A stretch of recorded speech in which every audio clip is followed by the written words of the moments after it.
Bismillahirrahmanirrahim. Assalamualaikum warahmatullahi wabarakatuh. Waalaikumsalam warahmatullahi wabarakatuh. Alhamdulillahilladzi hadana lihada wa ma kunna linahtadiya laula an hadana Allah. Wa asyhadu an la ilaha illallah wahdahu la syarika lah wa asyhadu anna Muhammadan 'abduhu wa rasuluh. Allahumma salli wa sallim ala nabiyina Muhammad wa ala alihi wa sahbihi ajma'in. Amma ba'du, kaum muslimin dan muslimat rahimani wa rahimakumullah, tidak bosan-bosannya kita bersyukur kepada Allah Subhanahu wa taala atas nikmat dan karunia yang selalu dilimpahkannya kepada kita. Salawat beriring salam semoga dan anugerah Allah Subhanahu wa taala kepada Nabi kita Muhammad sallallahu alaihi wasallam. Allahumma shalli ala Muhammad wa ala ali Muhammad. Kaum muslimin dan muslimat rahimani wa rahimakumullah, pada pertemuan sebelumnya kita telah mempelajari tentang hal-hal yang makruh, yang dilarang kita kerjakan di dalam sholat. Siapa yang masih ingat beberapa yang bisa disebutkan? Megang jenggot, Memain-mainkan jenggot. Bisa dikiaskan kepada yang lain, memain-mainkan jam tangan, memain-mainkan rambut, menoleh kiri kanan, pandangan ke atas, memangkat pandangan ke atas, memejamkan mata jika hal itu tidak diperlukan. Yang lain, sholat di hadapan gambar. Baik. Lalu yang lain, sholat di hadapan lampu api, ya, lampu api. Baik. Yang lain, kenapa kita dilarang atau makruh hukumnya sholat di hadapan lampu? Agar tidak menyerupai ibadah orang Majusi, ya, termasuk juga sholat di hadapan gambar atau patung, agar tidak menyerupai ibadah orang yang mengibadati selain Allah. Taib. Yang lain, sholat menghadap makanan yang disukai.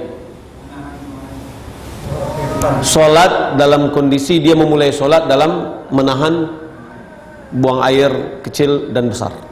Taib. Juga diantaranya dilarang bagi kita untuk menyiga atau menyibak rambut. Ketika kita sujud, tahunya rambut kita agak panjang, kena di kening, kan, lalu kita tahan sujud, dan itu adalah dilarang oleh Nabi SAW, karena beliau mengatakan, aku diperintahkan sujud di atas 7 anggota tubuh, dan aku dilarang untuk menahan rambut, ya, dan menahan pakaian. Baik.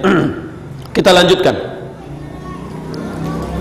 Qauluhu wa yaruddul mara baina yadayhi walau bidaf'ihi.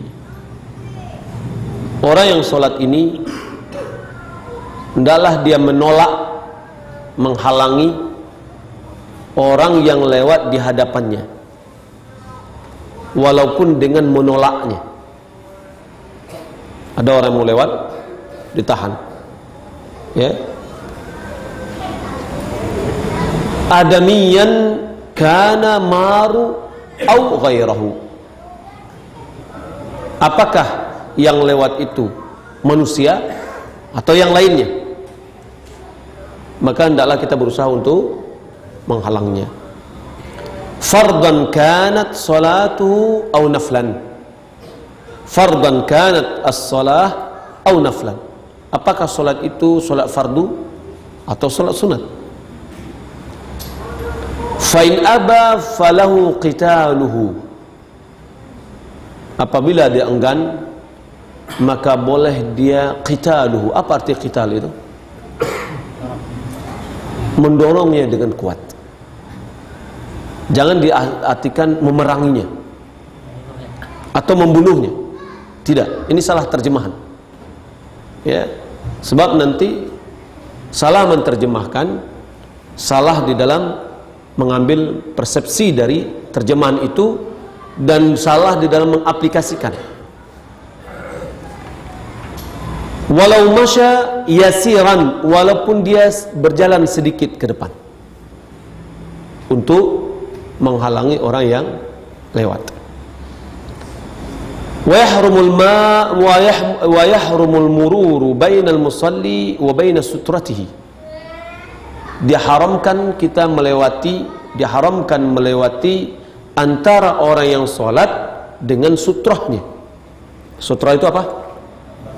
Pembatas areal dari sholatnya. Wa baina yadayhi illam yakun lahu sutrah, atau di hadapannya jika dia tidak memiliki sutrah. Syekh Abdul Muhsin Abbad dia menjelaskan, wa yaruddul musalli al-mara baina yadayhi adamiyan au ghairahu. Orang yang sholat dia menghalangi orang yang lewat di hadapannya, baik itu manusia atau yang lainnya, fil fardhi wan nafl biman'ihi, ya, di dalam sholat fardu atau sholat sunat, untuk menghalangnya. Wa in aba dafa'ahu biquwwah. Jika dia enggan, hendaklah dia tolak dengan kuat. Jadi orang yang lewat itu boleh jadi, mau kita kan sedang sholat, seakan-akan kita melihat, ketika kita melihat ke bawah, kita melihat ada bayangan yang datang. Ketika orang mau lewat, ya, kita sudah hambat. Maka orang sebelum bersentuhan dengan kita, dia sudah tahu bahwasanya ini orang yang sedang sholat. Kalau dia nyelonong terus, kita tahan dengan kuat. Ya, ini yang namanya kita tahan atau kita tolak dengan kuat. Salah dalam artian fa in aba falyuqatilhu.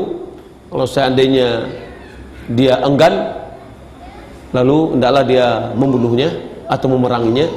Saya melihat sendiri bagaimana ada orang yang memukul sedang dalam sholat. Jadi ketika dia sholat, ada orang yang lewat nyelonong, ditahan karena dia cepat. Akhirnya dia lewat sampai di sini, lalu dipukul begini. Nah, ini nggak sholat namanya lagi. Dia memukul orang. Tidak ada disuruh oleh Nabi kalau dia enggan pukullah, nggak ada. Ya, yang ada adalah falyuqatilhu, ya, ini hendaklah dia menolaknya dengan kuat. Kalau seandainya dia sudah lewat, ya udah, biarkan dia lewat, jangan ditarik lagi ke belakang. Ya, baik. Apa dasarnya perbuatan ini? Dasar perbuatan ini adalah hadis Abi Sa'id Al-Khudri. Qal sami'tu an-nabiyya sallallahu alaihi wasallam yaqul idza shalla ahadukum ila syai'in yasturuhu minan nas. Jika seandainya, kata Nabi sallallahu alaihi wasallam, salah seorang di antaramu salat menghadap kepada sesuatu yang menghalanginya dari manusia, berarti ada sutrahnya. Fa arada ahadun an yajtaza baina yadayhi. Seseorang pengen untuk melampaui, ya, di hadapannya, falyadfa'hu, hendaklah dia menolaknya. Fa in aba, apabila dia enggan, falyuqatilhu, hendaklah dia, ya, berusaha untuk menolaknya dengan kuat. Fa innama huwa syaitan, sesungguhnya dia adalah syaitan. Hadis ini diriwayatkan oleh Imam Bukhari dan diriwayatkan oleh Imam Muslim. Imam Bukhari pada hadis 509, Imam Muslim 1129. Wa idza lam yakun lahu sutrah. Bagaimana kalau seandainya seorang tadi sholat tidak pakai sutrah? Mana aman marra baina yadayhi, dia halangi orang yang lewat di hadapannya. Jadi dia sholat di belakangnya. Orang yang di hadapannya, berapa ukuran di hadapannya? Ya, illa idza kana al-murur ba'da 3 adra fala ba'sa, yakni kurang lebih 3 hasta. Ya, 1 hasta ini mungkin rata-rata 50 lah. Ya. Berarti 110. Kalau lebih dari itu, tidak perlu kita mengejar orang ke depan untuk menahannya, gitu ya. Enggak. Jadi ukurannya adalah ukuran 3 hasta. Karena seseorang yang berdiri dengan jarak sutrahnya itu adalah 3 hasta. Nah, kalau begitu bagaimana kalau seandainya kita lihat ada orang sholat di belakang, kita mau lewat, ya udah kita menjauh ke depan melebihi dari 3 dhira', 3 adra', 3 hasta, maka boleh kita melewatinya. Jangan melewati di hadapannya. Lianna Nabi sallallahu alaihi wasallam shalla fil Ka'bati bainal 'amudain wa bainahu wa bainal jidari 3 adra'. Karena Nabi sallallahu alaihi wasallam salat di Ka'bah antara 2 amud, 2 tiang. Antara posisi beliau dengan dinding itu 3 hasta. Ya. Maka sepantasnya ukuran antara saf ke saf itu 3 hasta. Ukuran yang pas. Ya. Hadis ini tentang Nabi sallallahu alaihi wasallam salat di Ka'bah diriwayatkan oleh Imam Bukhari dari Abdullah bin Umar. Jadi secara ukuran kita adalah orang yang melewati sisi 3 hasta. Nabi sallallahu alaihi wasallam pernah beliau salat, datang kambing mau melewati depan dia, beliau maju ke depan sampai perut beliau menempel ke dinding. Ya, untuk apa? Untuk menghalangi jangan ada sesuatu yang lewat di hadapannya. Maka tadi dikatakan walaupun dia berjalan sedikit ke depan. Ya. Bagi kita mungkin yang pergi umrah misalkan, terkadang di Masjidil Haram Mekah ada orang yang mau lewat, yang lewat itu perempuan. Kalau kita taruh di sini tangan kita, waduh berbahaya. Ya, nah sebaiknya kita maju ke depan. Kadang orang itu yang di depannya nggak lihat, yang dilihatnya itu yang jauh gitu loh, sehingga nyelonong ya orang sedang sholat. Nah jadi kita maju ke depan sehingga dia bisa melewati di belakang kita. Kemudian kita mundur sedikit. Wal mururu baina yadayil musalli haram. Lewat di hadapan orang yang sholat itu haram hukumnya. Apa dasarnya? Dasarnya adalah hadis Abi Juhaim radhiyallahu anhu qala Rasulullah sallallahu alaihi wasallam law ya'lamul maru baina yadayil musalli madza alaihi, jika seorang yang lewat di hadapan orang yang salat itu mengetahui apa yang akan menimpanya, lakana an yaqifa arba'ina khairan lahu min ayyamurra baina yadayhi, maka sungguh dia berhenti selama 40 lebih baik baginya daripada melewati di hadapan orang yang sedang sholat. 40 apa? Tidak disebutkan. 40 detik, 40 menit, 40 jam, 40 hari, 40 seterusnya. Ini menunjukkan besarnya ya dosa yang menimpa orang yang melewati orang yang sedang sholat.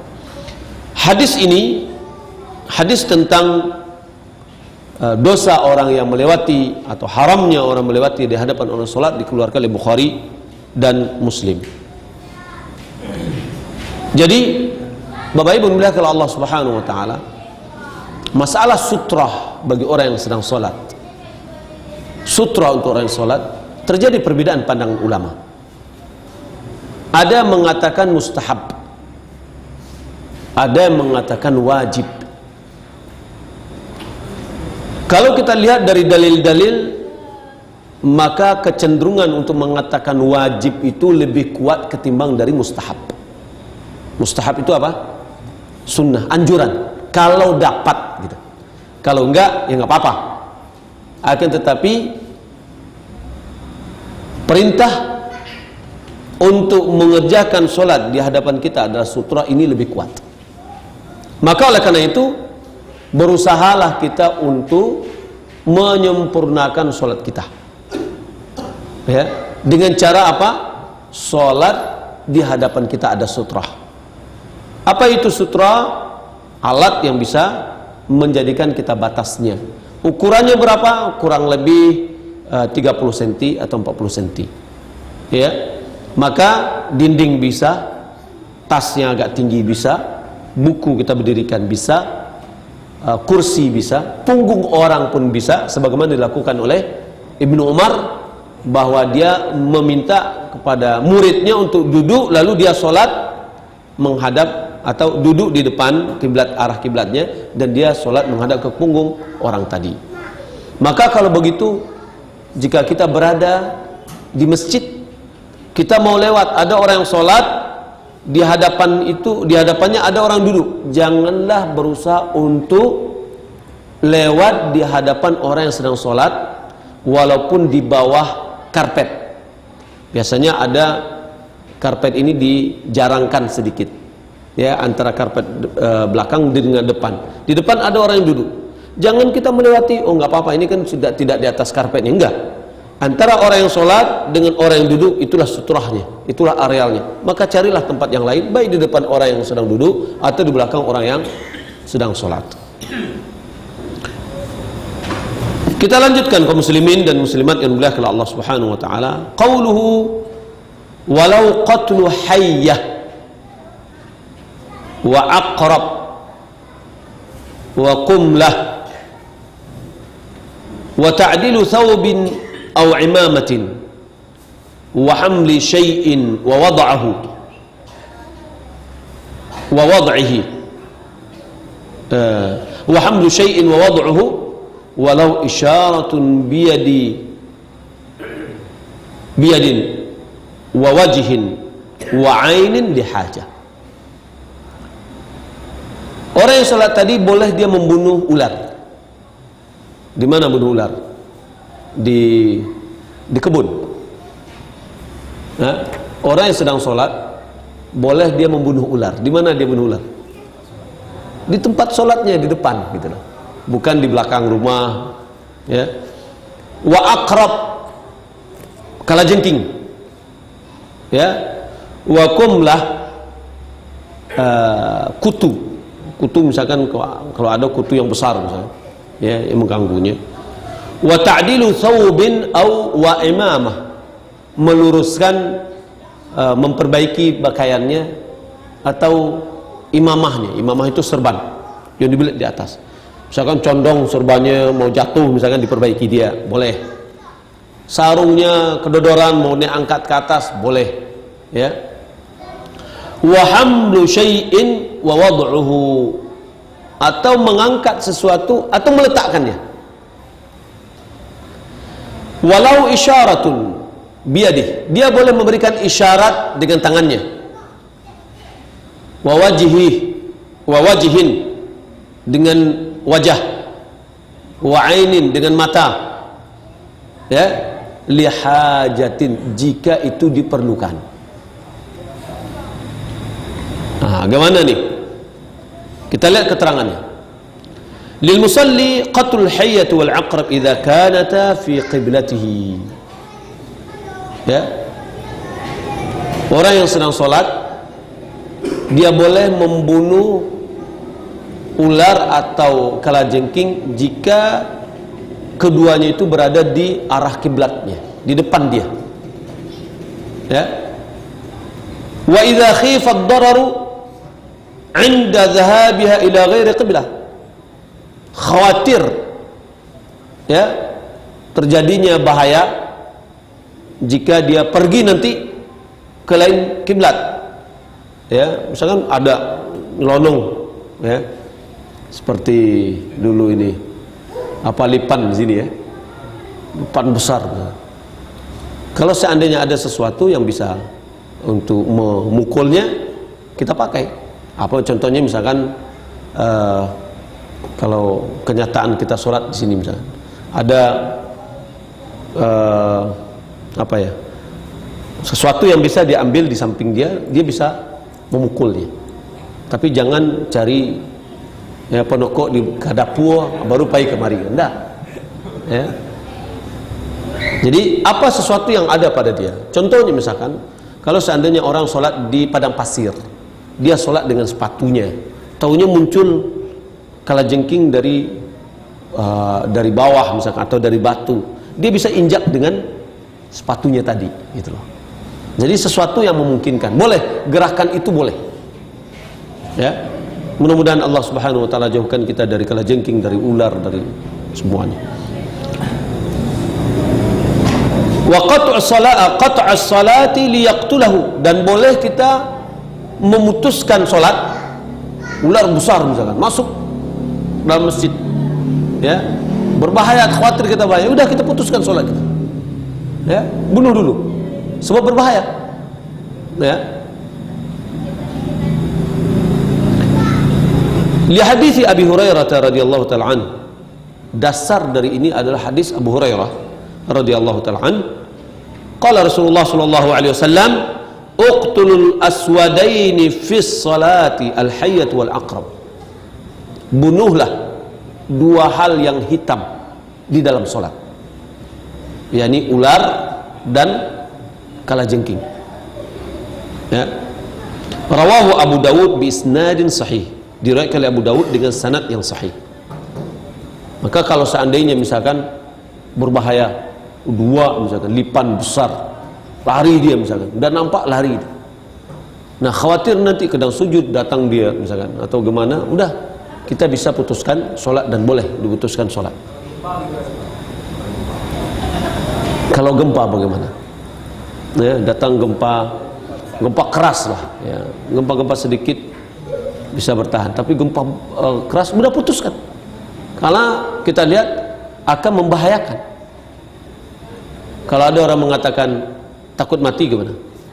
Takut mati aja, ya. Enggak, hidupnya orang mukmin lebih baik daripada matinya orang mukmin.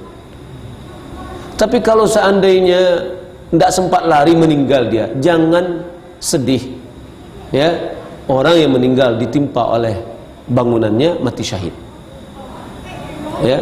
Kalau gitu ambo biarlah mati sembuh gitu, enggak. Usahakan kita hidup, karena amalan kita akan lebih banyak, ya, daripada kita meninggal dunia. Nah, jadi boleh. Kalau kita lihat dari sini, kita kiaskan dengan adanya ular tadi yang bisa membahayakan, begitu juga dengan gempa yang keras yang membahayakan, ya. Nah itu boleh kita putuskan. Selesai berhenti reda gempa, ya ulang lagi sholatnya, jangan disambung, ya, diulang lagi, karena kita sudah memutuskan sholat kita dengan kita berpaling dari kiblat. Baik. Walahu ta'dilu thawbin wa imamatin 'indal hajah, dia boleh memperbaiki pakaiannya, ya, atau serbannya jika diperlukan. Malam yakun abathan, jika itu tidak dalam unsur main-main, kayak tadi laluri dikonstek kan. Jadi kadang-kadang tangan itu kalau dalam sholat menggatal, ya, perbaiki ke laluri, diulang-ulang balik kan, gitu. Atau rambut yang dipermainkan. Walau hamdu syai'in wa wad'uhu, dia boleh membawa sesuatu atau meletakkannya lihajah, untuk hajah. Sekarang bolehkah mahasiswa yang punya laptop sholat dengan memakai ransel laptopnya? Jadi kalau ditaruh ini nanti dipinjam orang nggak dikembali-kembaliin. Boleh atau tidak? Boleh, ya. Dia taruh, dia ranselkan misalkan, dia sholat. Tapi di masyarakat yang sudah mengerti, ya, kalau belum mengerti jangan lakukan.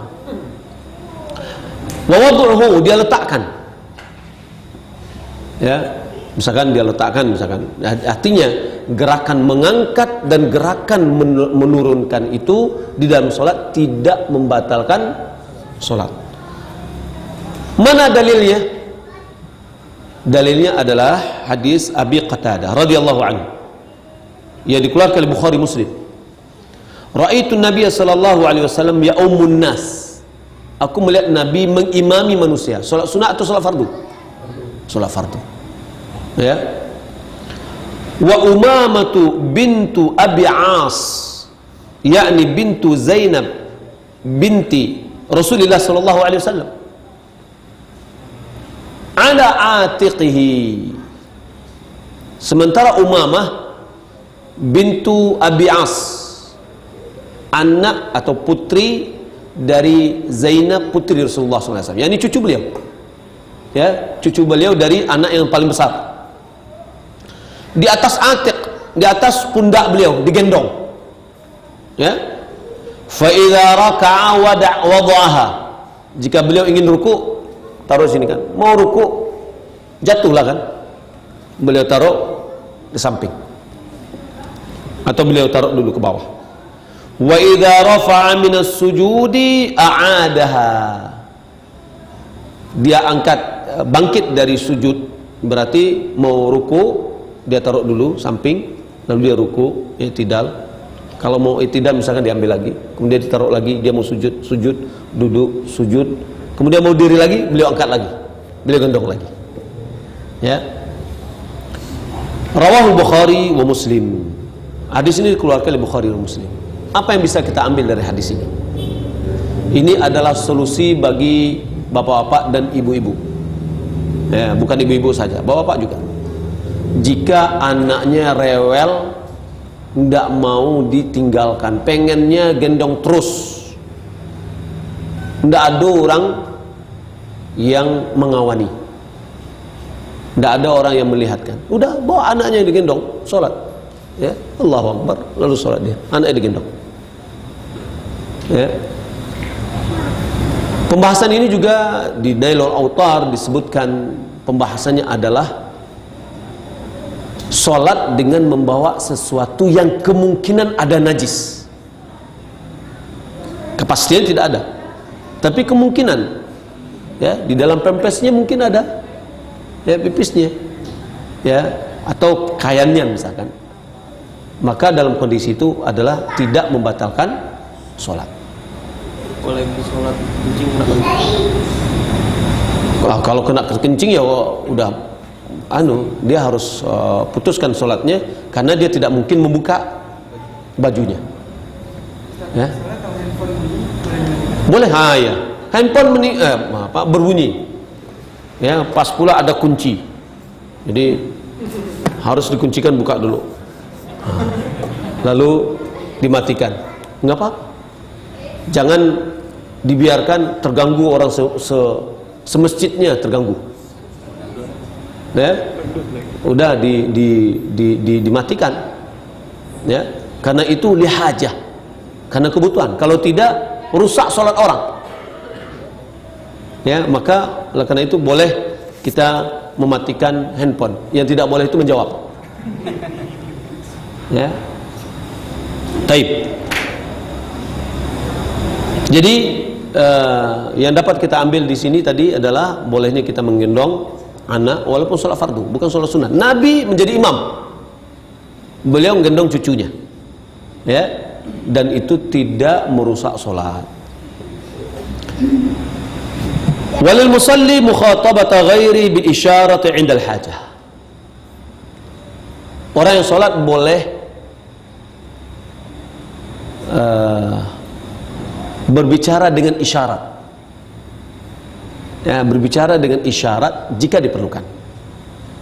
Seperti ini, imam dia sudah berdiri dengan sempurna ketika lupa tasyahud pertama, berdiri dia, belakang sudah subhanallah, subhanallah, dia udah berdiri sempurna, ya, mau bicara, ayo berdiri, kan nggak mungkin. Nah, maka caranya adalah dengan isyarat untuk memberikan kode. Isyarat untuk memberikan kode ini namanya memerintahkan dengan isyarat, berbicara dengan isyarat, ya. Nah, apa dasarnya? Dasarnya adalah hadis Aisyah radhiyallahu taala anha. Beliau mengatakan, qalat ishtaka Rasulullah sallallahu alaihi wasallam. Nabi sakit. Fadakhala alaihi nasun min ashabihi ya'udunahu. Datanglah para sahabat mengunjungi beliau. Fasalla Rasulullah sallallahu alaihi wasallam jalisan. Lalu Nabi salat dengan duduk, kondisi duduk. Fasallu bi salatihi qiyaman. Para sahabat mengikuti salat beliau tapi berdiri. Ya, berdiri. Fa asyara ilaihim an ijlisu. Beliau memberikan isyarat dengan seakan isyarat itu gitu ya. Kayak gitu itu dalam bahasa Indonesianya duduklah, gitu. Jadi ini bahasa dengan isyarat. Hadis ini dikeluarkan Bukhari dan Muslim dan lafaznya oleh Imam Muslim. Jadi dengan isyarat, ya, itu boleh. Dalam hadis Asma binti Abi Bakar fil kusuf, di dalam salat kusuf, qalat ataitu Rasulullah sallallahu alaihi wasallam, ataitu Aisyah radhiyallahu taala anha wa hiya tusalli. Asma mengatakan, aku mendatangi Aisyah, dia sedang salat. Faqultu ma sya'nun nas. Jadi dia sedang salat. Apa ini kok, ada apa nih sekarang nih? Kok orang berkumpul dan lain-lain gitu ya.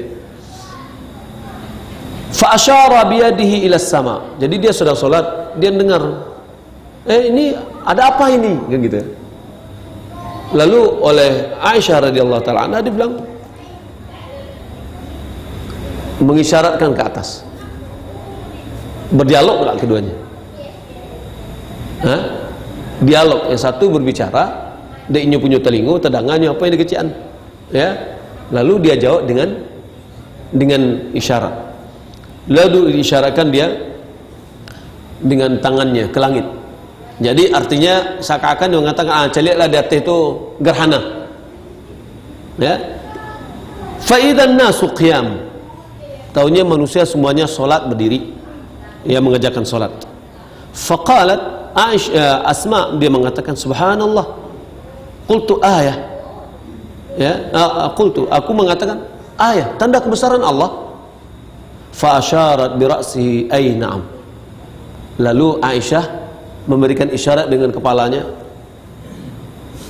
Ya, ada dialog nggak ada? Seperti dialog. Nah, isyarat-isyarat yang seperti jika ada hajat. Ini hadis dikeluarkan Bukhari dan Muslim. Ya. Jadi anaknya pralubana, ya, kunci, hilang kunci atau tidak dapat kunci. Mak lima kunci mak gitu ya. Nah, macam mana? Dalam laci bagi pada sini. Disyarat, ya. Gak usah aku ambil keluar. Ya, jika lihajah, jika itu diperlukan.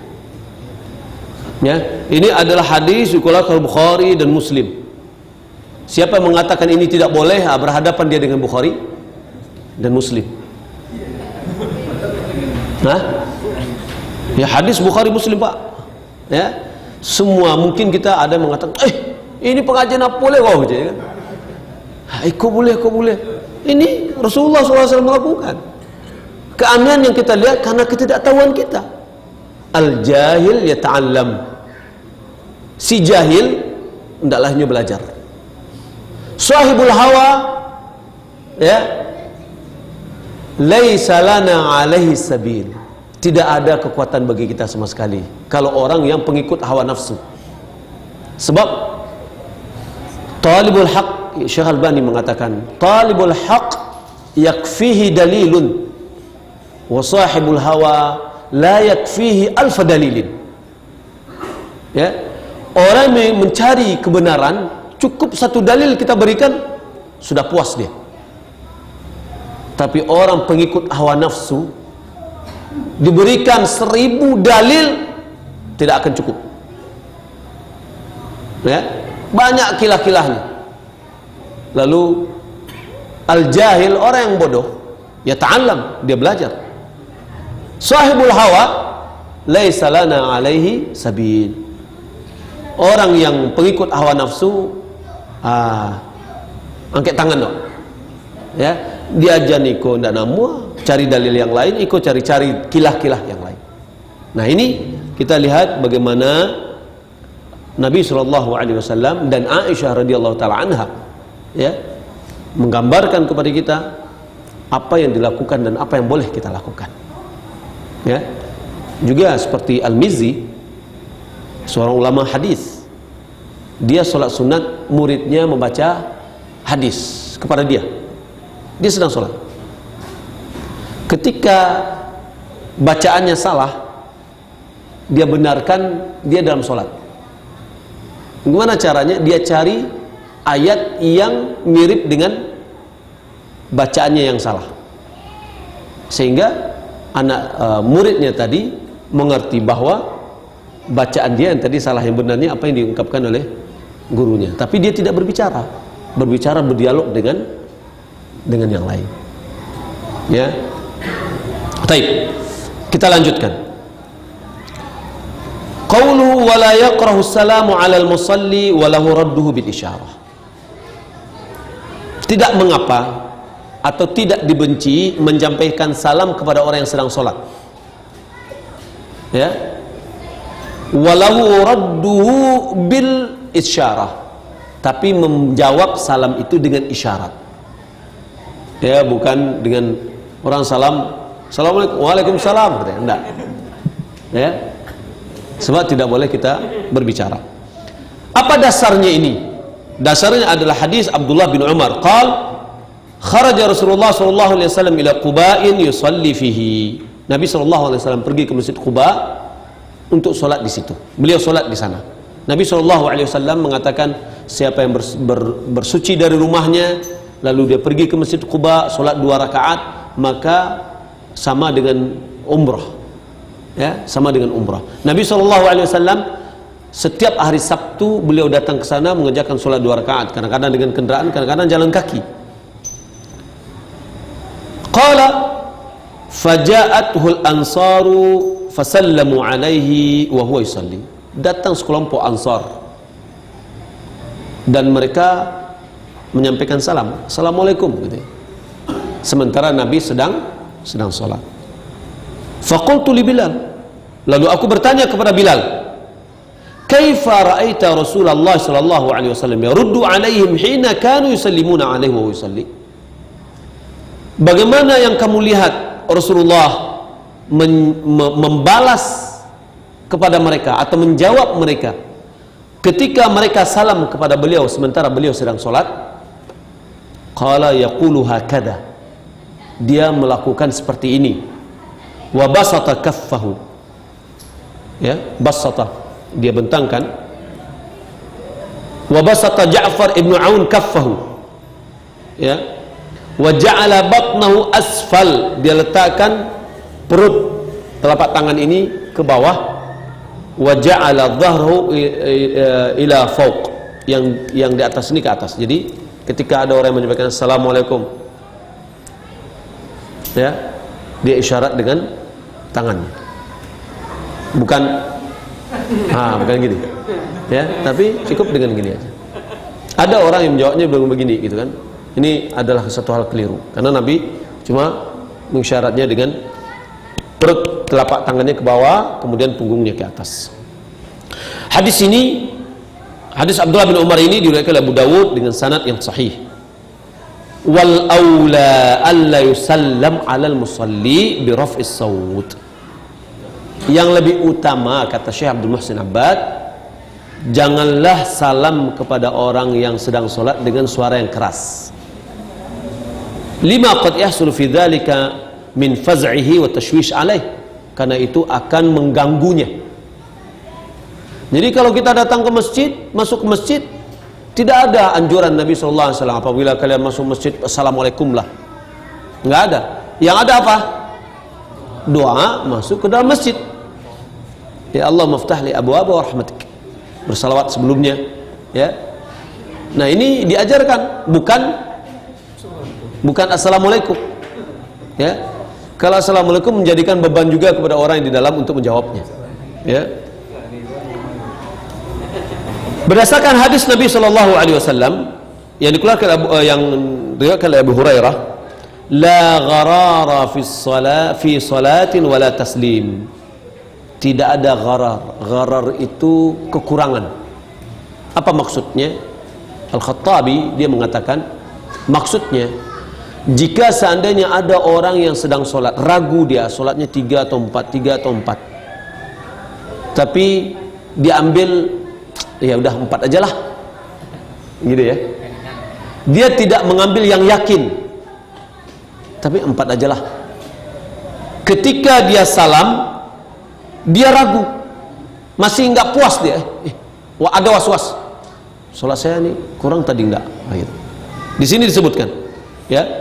Ini dari Abu Dawud. Qala Ahmad, yakni fima ura alla tusallim wa la yusallam alaik. Yugharir ar-rajulu bi salati fayansarifu huwa fiha syakun wa in salama alaihi radda bil isyarah. Baik. Yani Nabi Imam Ahmad mengatakan maksudnya janganlah bersalam, janganlah menyampaikan, janganlah kamu menjawab salam, janganlah kamu orang lain bersalam kepadamu.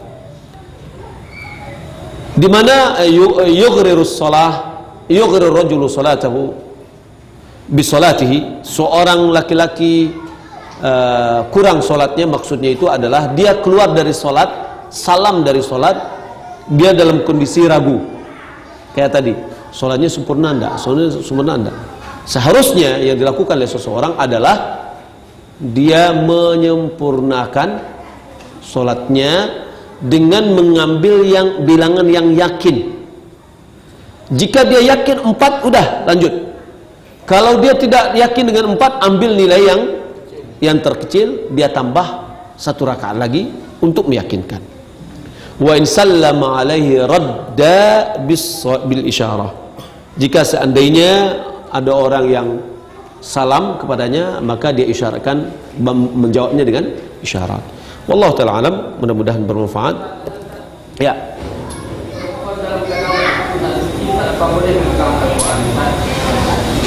Bolehkah perempuan atau laki-laki yang tidak suci untuk memegang Al-Quran?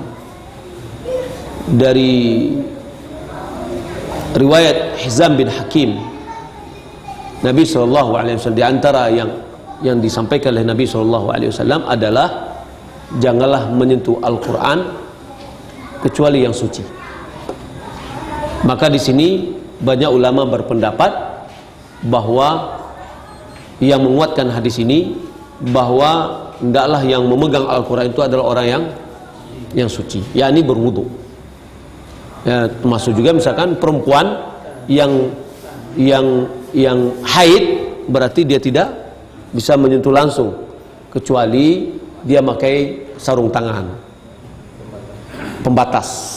Bagaimana dia megang iPad atau apa? iPad tidak Al-Quran. Ya, iPad tidak dihitung sebagai Al-Quran, karena Al-Quran itu adalah yang tertulis, yang tercetak, seperti ini yang dengan mushaf. Ya. Hadis. Ya, hadisnya. Ya. Umpamanya kita sholat sunat di rumah. Jadi waktu kita sholat kan kalau ada yang lewat kan yang lain. Kalau seandainya kucing ada nombok dan sujud kita masuk gimana? Ya kita asak. Kita geser dia samping gitu ya. Ya. Ya. Adakah ada untuk kita sholat ketika ada orang melewati anak-anak? Gimana ada? Anak-anak? Ya, kalau anak-anak sedang berlari, ya kita tahan. Kalau dia lewat terus saja ya gimana lagi kan gitu. Ya jangan, kita tahan lah. Jangan bawah kakinya terlantang juga.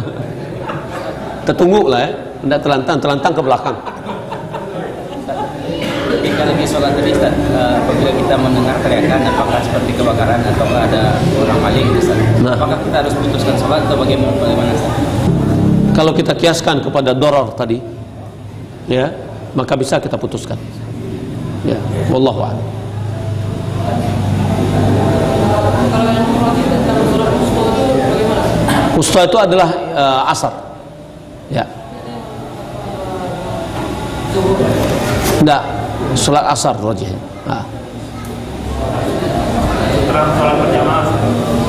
Sutrah sholat berjamaah imam. Sutrahnya imam. Maka seorang yang sholat menjadi imam adalah dia berusaha untuk mencari sutrah untuk kesempurnaan sholat dia dan sholat makmum. Kalau makmum protes, kok pakai sutrah? Ambo ingin menjaga sholat bapak-bapak dan ibu-ibu. Ya, kalau seandainya kita sholat berjamaah lalu batal wudhu kita, maka boleh kita lewat di hadapan orang yang sedang sholat karena sutrahnya adalah sutrahnya imam. Ya, sebagaimana Ibnu Abbas ketika dia datang waktu di Muzdalifah, dia membawa di atas keledai, dia lewat di hadapan orang yang sedang sholat. Ya, dan itu tidak diingkari. Wallahu a'lam.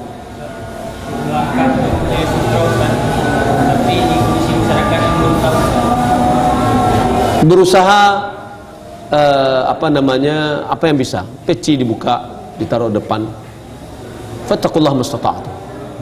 Bertawakal kepada Allah semampunya. Nah.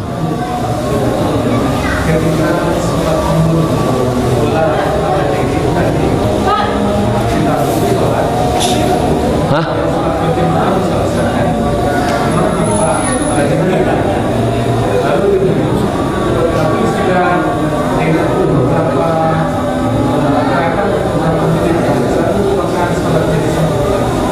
Kalau dia sampai membalik posisi dia tidak menghadap ke kiblat, ya, maka itu sudah membatalkan sholatnya.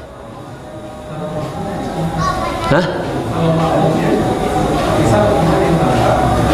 Oh, imam yang melakukan. Makmum lanjutkan sholatnya. Suruh makmum dari seorang makmum yang jadi imam. Wallahu a'lam. Baik, kita cukup sampai di sini. Semoga bermanfaat. Insyaallah besok tentang adabul mufrad ya. Sallallahu alaihi wa alihi wasallam. Assalamualaikum warahmatullahi wabarakatuh.